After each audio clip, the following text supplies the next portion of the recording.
म सकिन सानोको बन्नलाई सोच तिम्री मिति नि भन्न सोचिरहेछु माया थियो पवित्र उनकै झल्को पायो र म भित्र।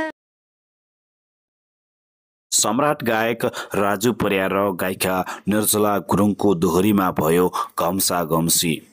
गायक राजु परियारले निर्जला गुरुङलाई भूपू प्रेमी जस्तै लाग्यो भनेर पछि दोहोरीमा भयो घम्सा घम्सी।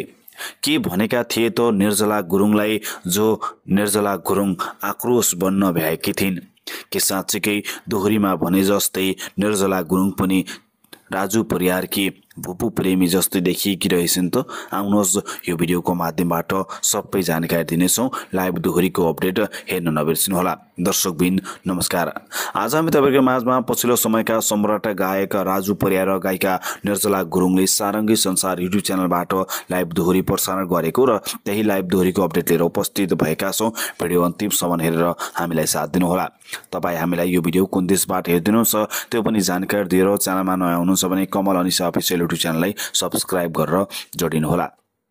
पछिल्लो समयका सम्राट गायक राजु परियार र गायिका निर्जला गुरुङ भन्ने बित्तिकै लाइभ दोहोरीका चर्चित घम्सा घम्सी पनि भनेर चिनिन्छन्।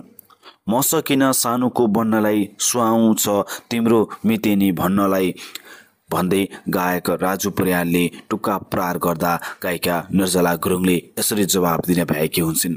सोचिरहेछु माया थियो पवित्र उनकै झल्को पायो र म भित्र जिन्दगीमा कहिले घाम कहिले छाया हो जोसुकैले जे भने पनि पहिलो माया भनेको पहिलो माया हो भन्दै एकअर्काप्रति माया दर्शाएका हुन्छन्। गायक राजु परियार र गायिका निर्जला गुरुङले एकअर्काप्रति यसरी सद्भाव जनाउँदै एकअर्काप्रति टुक्का व्यङ्ग्यात्मक हानिरहेका हुन्छन्। दर्शकबिन भिडियोको अन्त्यमा छौँ। गायक राजु परियार र गायिका निर्जला गुरुङको लाइभ दोहोरी हेर्न छुटाउनु भएको छ भने सारङ्गी संसार युट्युब च्यानलमा गएर पनि हेर्न सक्नुहुनेछ र हाम्रो डिस्क्रिप्सनमा हामीले लिङ्क पनि राखेका छौँ। फुल भिडियो हेरेर मात्रै आफ्नो मनमा लागेको प्रतिक्रिया तल कमेन्ट बक्समा उल्लेख गर्नुहोला। भिडियोको अन्त्यमा छौँ। तपाईँहरूलाई जानकारी के कस्तो लाग्थ्यो प्रतिक्रिया कमेन्टमा राखेर च्यानललाई सब्स्क्राइब गरेर जोडिनुहोला। हस्त धन्यवाद।